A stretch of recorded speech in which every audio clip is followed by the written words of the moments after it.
موسیٰ کا امتی صرف ایک گناہ کرے، سنیچر کے دن مچھلیوں کا شکار کرے، ہاں مچھلیوں کا شکار کرتے ہیں، زنا، محمد کا امتی تو زنا بھی کرتا ہے اور تمام بدکاریاں کرتا ہے، ہاں موسیٰ کا امتی ایک گناہ کرتا ہے، مچھلیوں کا شکار کرتا ہے، اتنا بڑا گناہ نہیں ہے جتنا بڑا گناہ زنا ہے۔ موسیٰ کا امتی ایک گناہ کرے، اللہ ان کو طوفان میں ڈبا دے اور ان کو بندر اور خنزیر بنا دے۔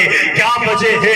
آج محمد کا امتی بڑے بڑے گناہ کر رہا ہے، اللہ عذاب نہیں بھیج رہا، نہ ابراہیم کے امتی کی طرح مچھروں سے ہلاک کرتا ہے، نہ شعیب کے امتی کی طرح آگ برساتا ہے، نہ ہود کے امتی کی طرح آسمان پر لے جا کر زمین پر پلٹتا ہے، نہ لوط کے امتی کی طرح پتھر برساتا ہے۔ کیا وجہ ہے؟ کیا اللہ ہم سے ڈرتا ہے؟ نعوذ باللہ ثم نعوذ باللہ، کیا ہم اتنے طاقتور ہو گئے ہیں؟ نہیں، بات یہ ہے نا کہ ہم جو محمد رسول اللہ کے امتی ٹھہرے نا، ورنہ ہم اتنے گناہگار تھے، ہم اتنے گناہگار ہیں کہ حقیر ذرے فضا میں بکھر گئے ہوتے، کہ حقیر ذرے فضا میں بکھر گئے ہوتے اور تباہیوں کی حدوں سے گزر گئے ہوتے، اور گناہگار تو اتنے تھے کہ بس توبہ خدا کریم نہ ہوتا تو ہم مر گئے ہوتے۔